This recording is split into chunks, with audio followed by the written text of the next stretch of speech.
Welcome to Hardcourt Honeys, where we take our full court NBA hottest takes, and we got featuring Jade and Penny with your moderator TJ, who will just try to keep control with these two while we go with our takes. Hey, Hardcourt Honeys fans and listeners, got another week in today of week 2 of quarantines. But we're still finding out new stuff to talk about just to help everything through. So we got Jade, Penny, and we have another special guest today, Ryan. He's helping out too. He's going to be here for today. And then one thing that we're going to plug in before we start everything today is, so Hardcourt Honeys right now, we're going against another podcast called Queen's Takeover. And it's, if you can... I think, Jade, if I'm correct, it's listening and liking and subscribing to us. It'll be a Twitter poll and a Facebook poll that'll be posted tomorrow. Okay. I'll put the link in a tweet once that goes up. Or Monday, yes. So we're trying to get the 8th spot in what's going to be a Sweet 16 bracket between the Belly Up Podcast Network and another podcast network. Okay. So, help us out with that. Let's get that win. Okay. So, this week, some fun that I'm really excited for. I'm a diehard thing. Jade and Penny don't care for these things. Ryan, are you a big fan of what we're going to be talking about today? No? I am, yeah. You are? Yeah, I am. It's just okay. Yeah. This is fun. Okay, sweet. So, let's just get right into it. So this week, we're talking about conspiracy theories. Jade, Penny, Ryan, so you guys don't believe in even like the hint of it? Do you think it could happen in the NBA? At first, I didn't. I'm like, I don't believe in this. But reading the articles, it made me think twice. Made you think twice? Jade, yeah, it made me think. Yep. There's definitely some things that I'm like, yeah, that could happen, or that did. Some of them I do believe did happen, but some of them are just so far out there that it's just like, I can't be bothered to waste my energy on it. And that's the glory of it. You can just suspend the if. Ryan, are you aware of some of the conspiracies we're talking about today? Oh, absolutely. My favorite one is the 1985 draft. Yes. Of the Knicks winning the draft lottery and getting Patrick Ewing. So yeah. I remember that happening, and then I remember it being brought up about 20 years later. Mm-hmm. So perfect that you bring that up, because that is going to be the first one we start off with. And like you said, just how NBA rigged it for the Knicks to get the once-in-a-lifetime talent that was allegedly. Okay, whoa, yeah, that's what I was gonna say. Allegedly. Oh, now gotta say that. Allegedly. No. Allegedly. Okay, so before anyone, we'll do the breakdown. So yes, New York gets it. Supposedly during the draft, it was the first time they did the draft lottery. So it was 1985, and David Stern, who was second year in the league, trying to bring back the league because it was dealing with some serious issues with drugs and everything. And so he was trying to find ways to make revenue again. So came up with the idea for the lottery. And the idea was that it was using envelopes at the time instead of ping pong balls.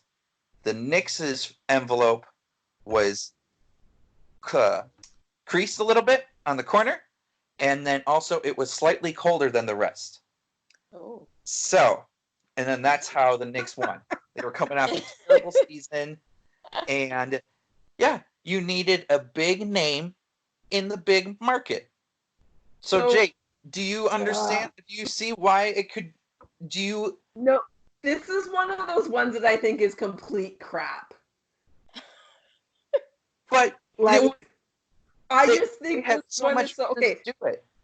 So here's my biggest thing to me that says this is bullshit. If it was so important for the Knicks to be good that they were going to rig the first draft lottery, why has it been okay for them to be garbage for the last 20 years? Well, I mean, because that because was- because of well, no you had a Hall Because of of Dol- Fame GM. Go ahead, Ryan. You were gonna say something? Well, you yes had a because of Hall of James Fame. Dolan. He's a terrible owner. Well, right, yeah, but if the NBA was gonna rig something, they could have rigged it for the Knicks to get LeBron James. but the thing is, the NBA doesn't like James Dolan. The NBA liked the Knicks because they had a Hall of Famer, a Knick Hall of Famer, in Dave. Okay, but Richard. if it's that important, They're good buddies. You if want it's that important for that market to be good, then it's important regardless of who the owner is. If it's about the market, which is what you say. NBA is bigger nowadays. At the Mhm. time in the NBA, to actually televise the draft or the draft lottery, I read online, they actually had to pay USA $40,000 just so they could be on TV. They could air it live. Okay. At that point, they were doing tape delay games.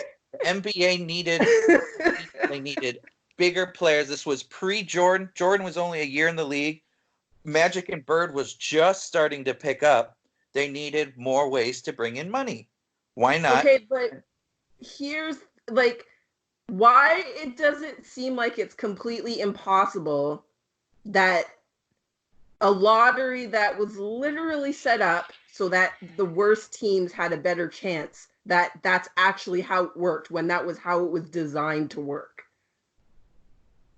Well, another thing too was this was a year where everyone was trying to beat Donald Sterling because he came out and Okay. said, I hear you talking, Taylor, but I don't hear you addressing my question.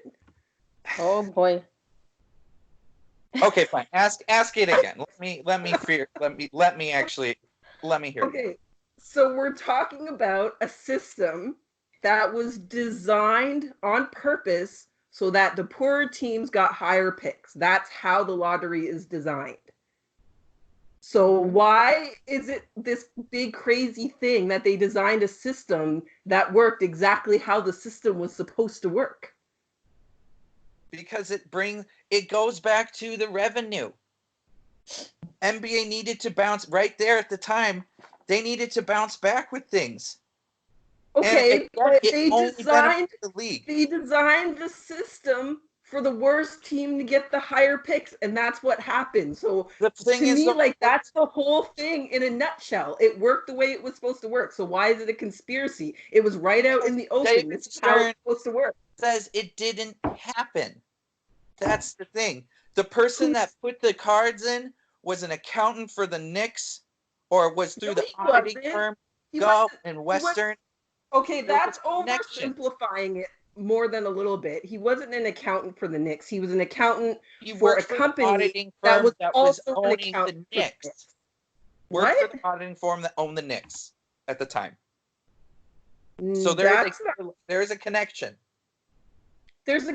Basketball is a small pond. There's always a connection. So the connection makes it a conspiracy theory then? Is that your Yeah. take, TJ? That Yeah, just because the seems Knicks are like, really okay, light we to need this. We're one of the biggest franchises, and right now we're not doing well. We need to do better. At the time, it had been 12 years since they had won their last title, which now still hasn't won another title. But that's for a whole other reason nowadays. And also, like, David Stern is trying to get wins for him to show that he's doing something. He had to show, like I said, this was his second year as the commissioner. He had to be aggressive. He's like how Adam Silver is now, aggressive with ideas. That was David Stern younger. Meh. There's not enough merit to this argument for me to buy into it. Like, how has nobody come forward to say, oh yeah, that's what happened all of these years later? Because it was a tight-knit group of things. But they're not tight-knit now. Nobody stays that tight-knit 35 years later. This would be a huge story for somebody. Back to your bad boys. It's a brotherhood. Oh my gosh, Ricky. We're going back to that. We're going back to that. How can you tell me, though, that the worst team in the Warriors ended up giving that 7th pick? Also, at Because stake, it's still a lottery. the NBA was going to lose 6 teams within the next few years if ratings didn't go up. They needed ways for ratings to go up. That's still supposition. There's no actual data to prove that because it didn't happen. That's one of those things that you can't prove it because it didn't actually happen. So it's convenient to use. You can see that just through the money, just how much they made. Yes, that was. You're not suspending disbelief, Jade. How is Ryan doing? How are you, Ryan? I'm a little scared. I need an adult. I'm in the corner right now. No, just kidding. No, Ryan, let me hear what you have to say. I want Jade to stop yelling at me.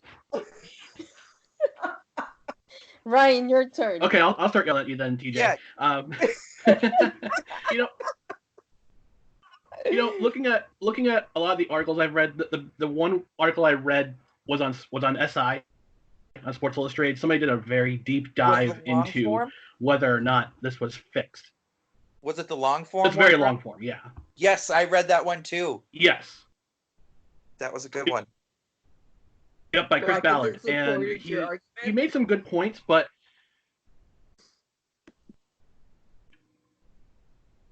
I don't know if it supports his argument, but there are I don't believe it was conspiracy. I was watching. I know BuzzFeed did a very good documentary about it. It's about 20-minute long. It's about a 20-minute long watch on Amazon Prime, and they did a breakdown of how impossible it was for the auditor to grab the envelope with the creased edge and the cold envelope. It just didn't. A lot of it just didn't seem. There was a lot of holes to the conspiracy. It wasn't Swiss cheese. No, think about. I mean, no. But looking at the 6 seasons before, they actually were a terrible team. They actually made the playoffs the 2 years before. Bernard King got hurt early in the year in 1984-85. Bill Cartwright was also hurt. So, I mean, the Knicks didn't have technically a bad team, but I think it was just based on this is just pure and straight dumb luck to have the number 1 pick of the draft fall in their hands. I mean, it's happened before in other leagues, like the NHL. Like the Columbus Blue Jackets had number 1 pick 3 years in a row, based on their lottery system. But I think once and for all, it's not a conspiracy. It's just dumb luck. You guys are just difficult and just don't understand the deeper meaning on what this led to for future of the league. Which or maybe we're just not crazy people. Not what? But maybe you gotta remember too. David Stern. Well, you gotta remember too. This was David Stern's first year in the league, and considering all the weird conspiracies the NBA happened during his tenure, there might be a way he might have, that slippery Stern thing, that dubious David, he might have worked his magic somehow. In this case with the Knicks, I don't think it was just stupid luck. Well, I mean, with them, it always seems to be stupid luck for lots of things. But overall, do I believe this one? I want to. I'll just leave it at that. I want to. But now, segue to a couple of years later, involving Michael Jordan's first retirement. Were you guys watching the NBA when he had his first retirement at the time, or were you guys too young for that? No, I was watching it. I'm originally a Bulls fan, so. But this one I was shocked. I don't remember this, that it was because of gambling. I was shocked when I read the article. He was debts with the wrong people. And now it makes sense. Reading this article, if it's true, it makes sense. And Ryan, you've heard this one then too. Yeah, I was a sophomore in high school when the news came out that he was retiring, and at first I was like, oh wow, George retiring, that's awfully interesting. And then the theory coming out with him getting into gambling debts and he was suspended for his excessive gambling. At the time I was like, nah, I don't believe that, but I could see it. But I mean, I look at the North American landscape of sports as a family, and you have baseball, which is ultra pure sport, which is if you do anything that hurts the sport, you're dead. And basketball is just kind of like the shady cousin. so so I can see a little bit how David Stern would have said, okay, your gambling's out of control, take a year off. Mm-hmm. I find it ironic that we're talking about basketball as baseball's shady cousin at this juncture in baseball. Yeah, of course. I'm biting my tongue on that. I didn't want to get too into that. Somebody hit the buzzer on that one. Yeah, that definitely needs a buzzer. Yeah, buzz with that one. Buzz with that one. Don't steal my sign. Yeah. But so just some other facts that might lead some claims into it. So 92, with Jordan's gambling problem, he was called to testify in court with James Bueller, who was a convicted drug addict and also had massive gambling debts, and then in possession of a $50,000 cashier's check from Jordan, signed. First, Jordan said it was a loan under oath, but then came out later saying gambling debts to this real shady dude. And then was it overtaking? Was Jordan's gambling issue, Jade, at the time even stronger than it is now? Because I don't want to say he's got a gambling issue anymore, because you're a billionaire, you can always gamble money. Because he's had stories of $5 million lost just in one night gambling. I mean, I don't know. I feel like no matter how rich you are, $5 million in one night is a problem. Yeah. Because where do you stop? Because that was in the height of his prime. He retired at the age of 30. Yeah. But so this is one that I can see that, because the timing was that the NBA had finally rebounded and Michael Jordan was the face of the NBA undisputedly. Mm-hmm. So for them to have recovered from the stuff you were talking about before, to have the golden child of the NBA getting caught doing all this stuff, like, that's a problem. That's a real problem. And the thing that I thought was really telling was in the one article I read, when Michael Jordan said something to the effect of, if David Stern lets me back in the NBA, when the question he was asked did not involve David Stern at all. So I feel like that was a bit of a Freudian slip. Mm-hmm. And he showed some stuff he wasn't necessarily supposed to show.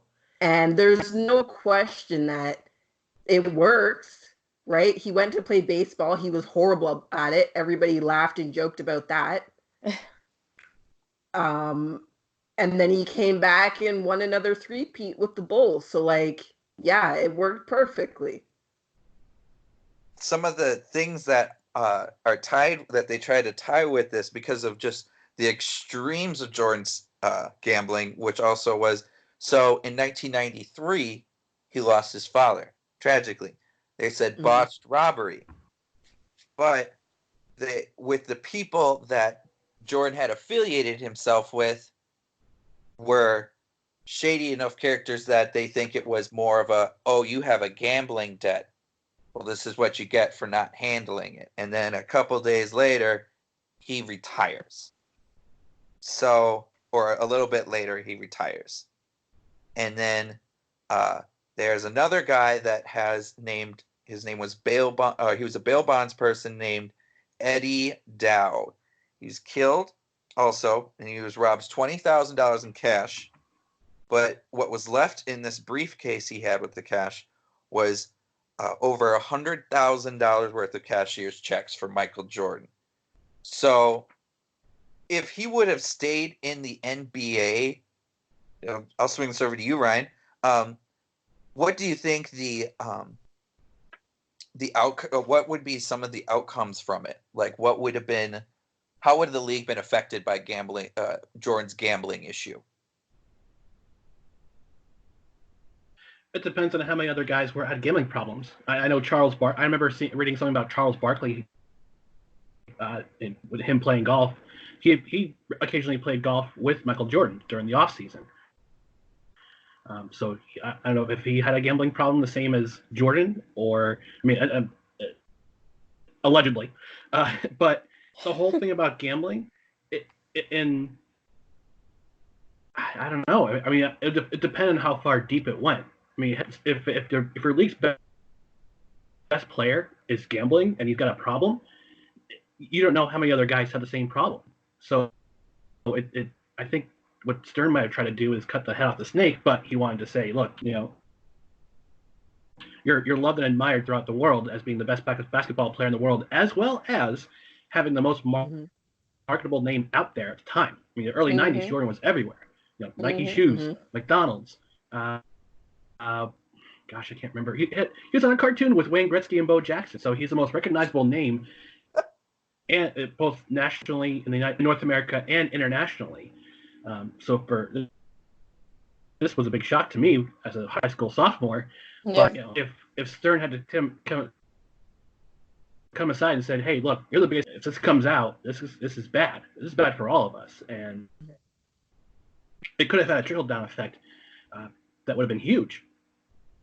Yeah, to Ryan's point, like once you get the world's biggest basketball star betting on sports, whatever sports it was, you automatically have to question if there's integrity in the game that he's playing too, right?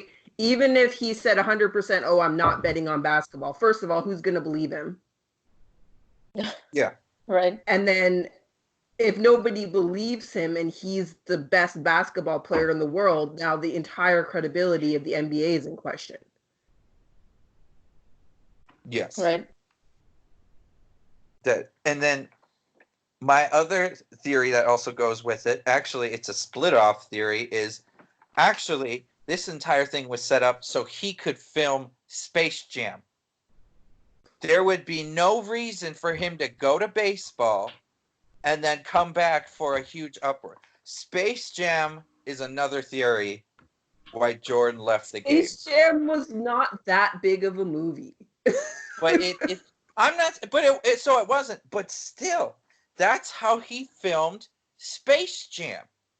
Because I feel like he was the only basketball player in Space Jam. What? He wasn't the only basketball player. Sean Bradley was in Space Jam, for God's sake. Like, come on. You can't believe that theory, TJ. And then, what was that, Penny? You can't believe that theory. Come on now. I think that's probably one of that one, I don't know if I don't believe that, but that is the funnest one that I found. You were doing so well on this one, and then you had to go pull back. The person that came up with it was Bill Murray, so he could meet Larry Bird and Michael Jordan. That is why. And Muggsy Bogues. About Space Jam. And Sean Bradley and Patrick Ewing. Patrick Ewing. He is the king of conspiracies in this league. His entire career is a conspiracy. How? Okay, I'm gonna jump envelope. off. Oh, I'm gonna jump off the rabbit hole elevator now, and I will rejoin you when we get back to reasonableness. No pun intended with the rabbit hole thing with the Space Jam. With Space Jam. Ooh, that was good. Oh my God, TJ, come on. Okay, well. Well, you talking about Pat Riley. We'll swing it back into some real ones. I think we'll swing it to one that I've always debated with my friends since they are diehard Lakers fans, which is the 2002 Lakers Kings Western Conference Finals series. Do you guys remember watching that series? I don't. Yes. Personally, I don't remember. Jade, I didn't watch it live, but I've watched a lot about it since then. And what's your take going into it then, Jade? Based on what I've seen, so the first thing I ever watched on it was my ex was like, you weren't watching this? He's like, I'm like, no. So he pulled up this YouTube documentary and I was like, holy crap, like that's really bad. Like it seems really, really obvious. But then in preparing for today, I watched B-Ball Breakdown has a 2-part series on it. It's about 20 minutes each part. So I watched all of that yesterday. And his argument, Coach Nick, is that it was a pretty poorly officiated game on both sides. And he breaks down, a lot of the bad calls that went both ways.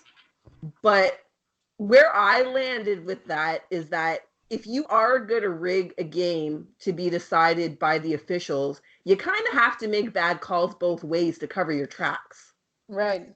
Mm-hmm. That's a very fair point with it.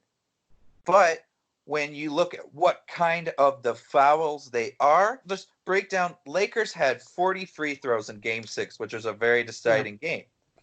Yeah. Kings had only 25. Quarter, yeah, the fourth Lakers quarter had 27 in the fourth. in the free throw disparity. Like if a game is being called poorly both ways, you don't have a 9 to 27 free throw disparity in one frickin' quarter. Exactly. But the refs at the time, some of them, since they were company men as they're described, Dick Pavetta, they wanted to drag it to a Game 7. Because the Lakers had already been sweeping everyone for once the playoffs began. So NBA was losing viewership that way. Well, let's have the Lakers go against the number 1 ranked Kings team that year, which I don't like the franchise of the Kings, but that team is personally one of my favorites of all time. Mm-hmm. Ryan, when you see the discrepancy in free throws, what is your first take on that? Just first look. To me, something's up. Something had to be up. No team should have 3 times more free throws than the other team in a basketball unless it's game. 1 now, and I understand. 3. Unless the other team really sucks. 27-9. Yeah, but that's the only time that should happen is if one team has 1 free throw and the other team has 3 and a quarter. Right. That should be the first quarter usually. But yeah. And another thing, so that they also, besides the fouling, there was a very crucial 3-pointer by one of the Lakers players, Samaki Walker, and Samaki Walker, and it was blatantly after the buzzer. It was still in his hand. But there's the Chris Webber. Shot that should have been an and one, but instead he got called for an offensive foul. Oh, and in talking about this, sometimes the call that changes the game is about the timing. And the timing on that bad call was critical in that game because it was down the stretch, it was close, and the loss of that 2 points and not getting the free throw, like in all the other calls that happened, you can almost boil it down to that was the one that swung it one way or the other. Exactly. One of the side facts that I heard from it of this entire thing was Ralph Nader, who was a politician for the longest time. He actually went and had a press conference specifically saying that there needs to be an investigation on that series, which then, I mean, that's then a couple years ago. Well, Tim Donaghy at the time, who we all know eventually was a ref that came out saying, I bet on games. He wasn't in the finals, but he was part of that reffing crew at that time in the NBA. So he actually was convicted. So for him to come out to say it for even this particular series, goes far. That was a big factor for me too, because he is somebody who's already been disgraced. So that to me makes him one of the most credible people. Yeah. To have an opinion on it. He has nothing left to lose to say, yeah, I believe that this happened. He knew all those guys personally. He wasn't on that game, but he knew who those guys were. He understood how the system worked. Like, I watched an interview with him. I can't remember who the interview was with, but he was on this show where they talked about it. And one of the things he said was that they did influence the way calls were made in their tape sessions. So when they had a tape session after the game, if they were shown like eight incorrect calls or 10 incorrect calls, 8 of them might be for one team and the other 2 might be throw-ins. So like that's going to influence what the refs are paying attention to, whether it's a conscious or subconscious thing. That's going to have an effect. And then the other thing he mentioned was that there was money to be made if the refs extended the series. So officially within the NBA, they get paid for the series regardless of how long it goes. But they get other kickbacks. Like they might get a few $1,000s for the flight, but they're flying for free. So there is financial impetus to extend the series if you could. And that's when just going through all of these, and that's what they all end to is how is that the league can make money with it. Because also you wanted the Lakers in that finals because you were going against the Nets, which is pretty much bordering New York. So it was East Coast, West Coast finals. Even though probably you could argue that the Kings should have been in it. They should have won the series. That was a better. They should have won the finals that year. They would have.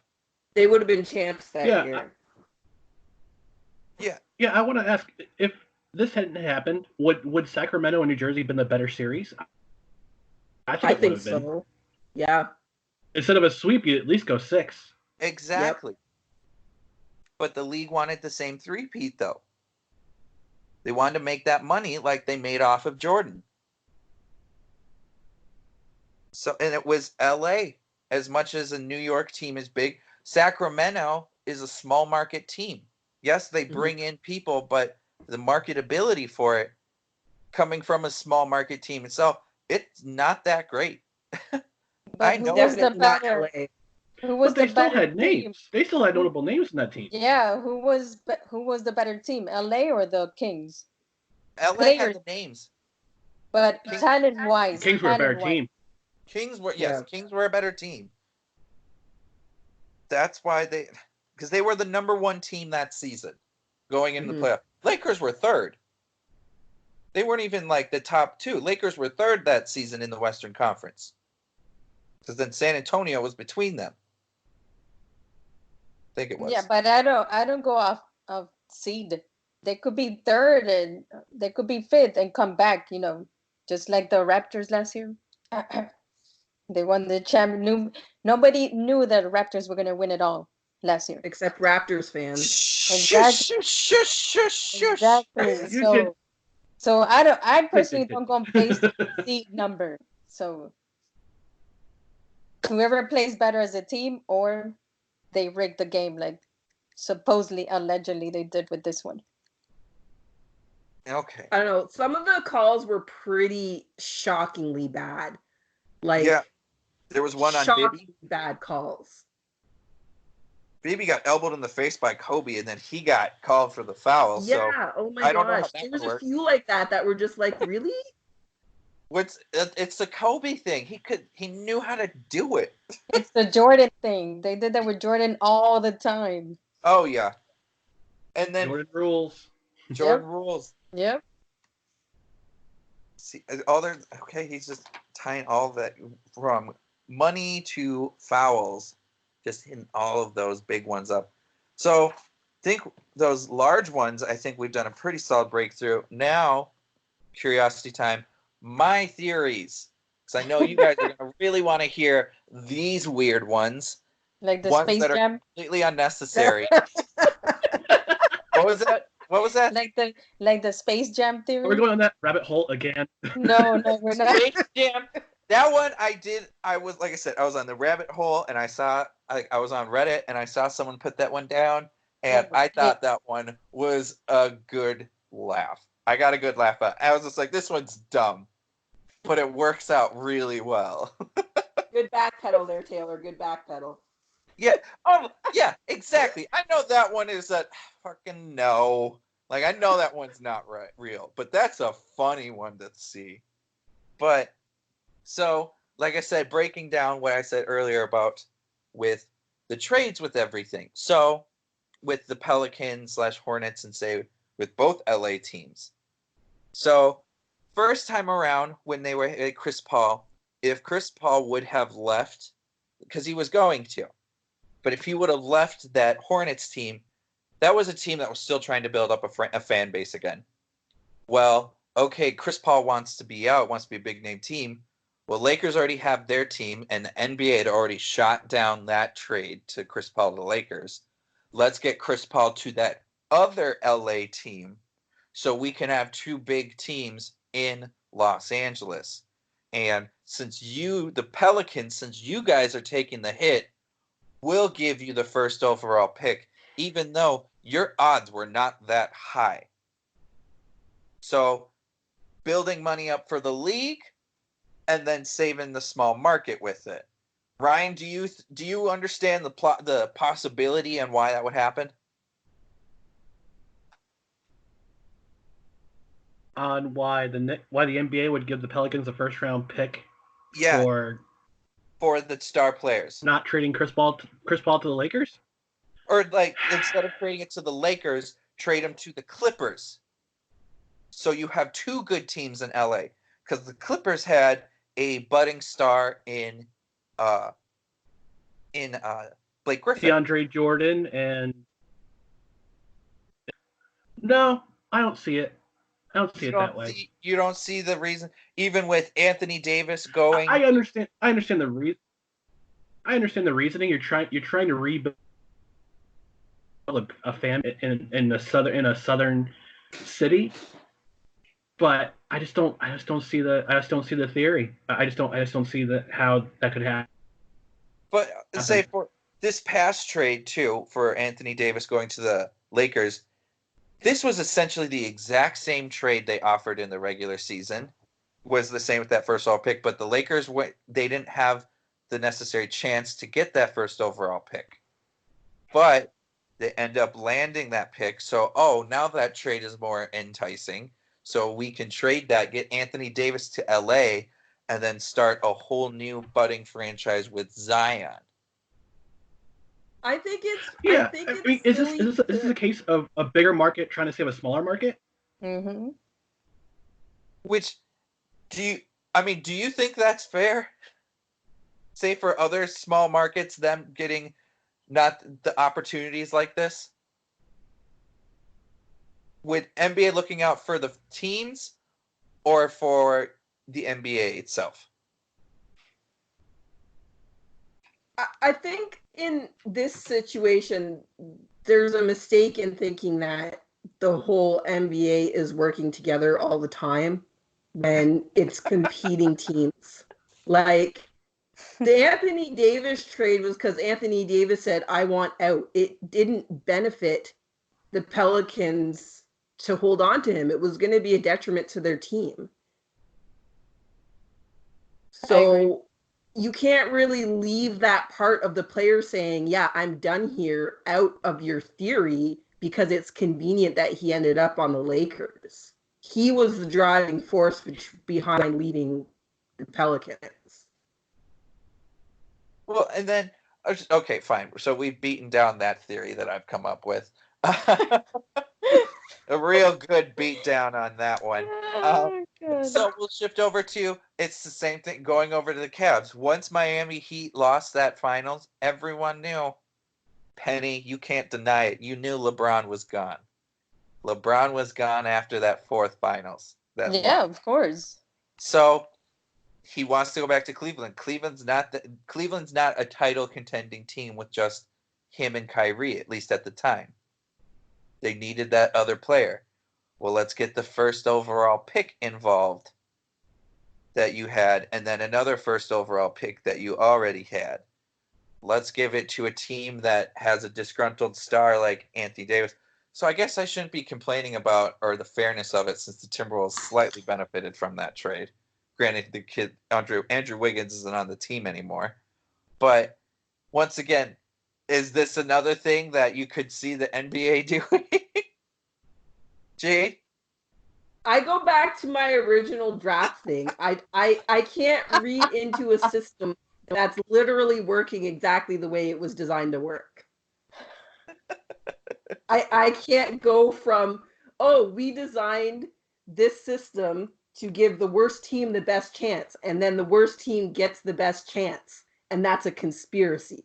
Like, it can't be a conspiracy when it's right out in the open. But the Pels weren't expected to get that first overall pick. They had the Pelicans, at least when they had a very low shot getting that first overall pick. Okay, they but were not the worst.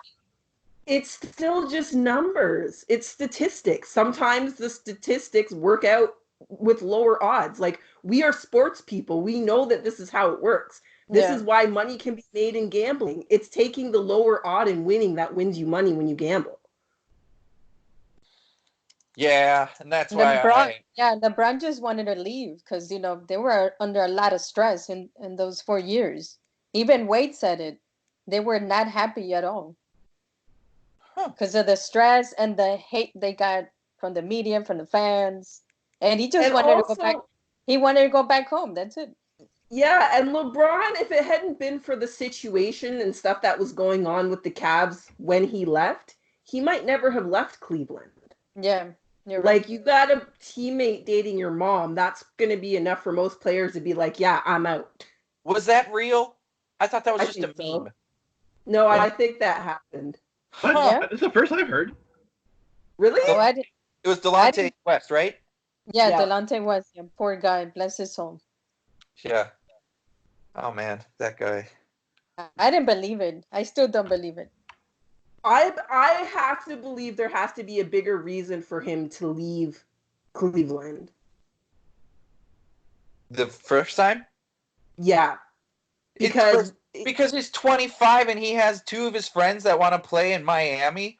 There's not going to be too many 25-year-olds that are going to turn down playing basketball with their friends in Miami. Yeah, but LeBron James has never been too many of anything. He's not your average anything. He's not your average person. He's not your average player. I don't know. 25-year-old, I don't know.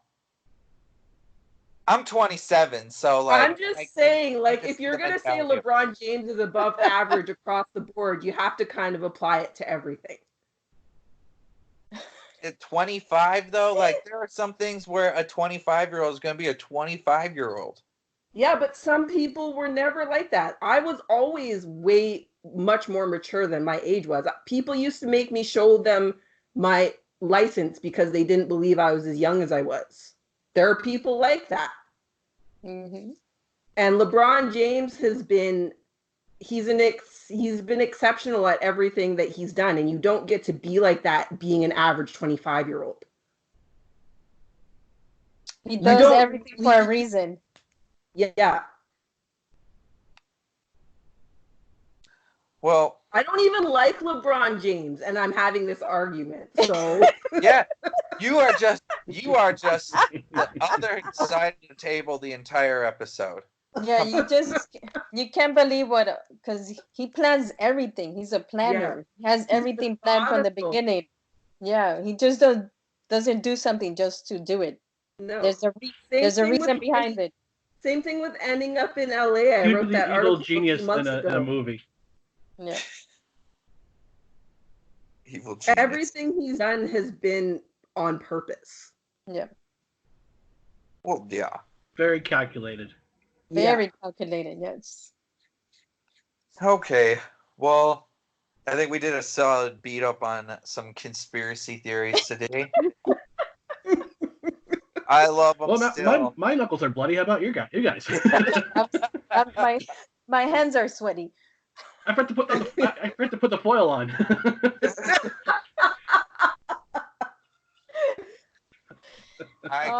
Taylor, I'm sorry. Oh no, this was great. Like, I always like to talk about this stuff, even though 99% of the stuff is no. I just like suspending the belief for a second and be like, oh, things kind of do add up there, kind of a little bit too comfortably. So that's why I think it's always great. But nonetheless, so let's lead it into this week's Fast Break questions. Ooh.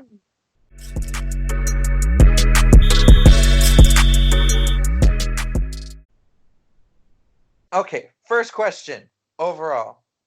Penny, out of any of them that we've mentioned today, which one do you think is you could believe the most? I could believe the most the Jordan one. I think that's the closest one being true. So the Jordan one's the one you believe? Yes. You could believe. Got it. All right. Then, Ryan, for you, which one do you think could possibly be? I think it could be the 2002 Western Conference Finals Game 6. 2002 one? Yeah, I'm leaning towards that one. Jade, what about you? I have to say equally the 2002 Game 6 and Jordan. And I would also like to submit that the only reason Penny did not include that one is because she likes the Lakers.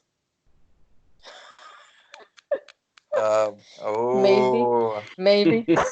Showing some favoritism there.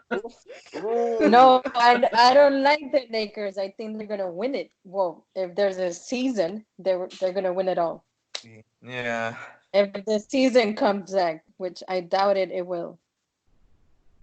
I agree with that only because everybody got to rest. If the season had gone through as normal, I still don't think they win. Nope. They won't. But now that everyone's... This is just a long maintenance day period. That's all it is. A long maintenance day period. All right. Next one. We'll start with you, Jade. Which one do you think is the biggest? Like, no way. Nope. I can't even. No. Okay, we know her answer. I have to go with your Space Jam spinoff.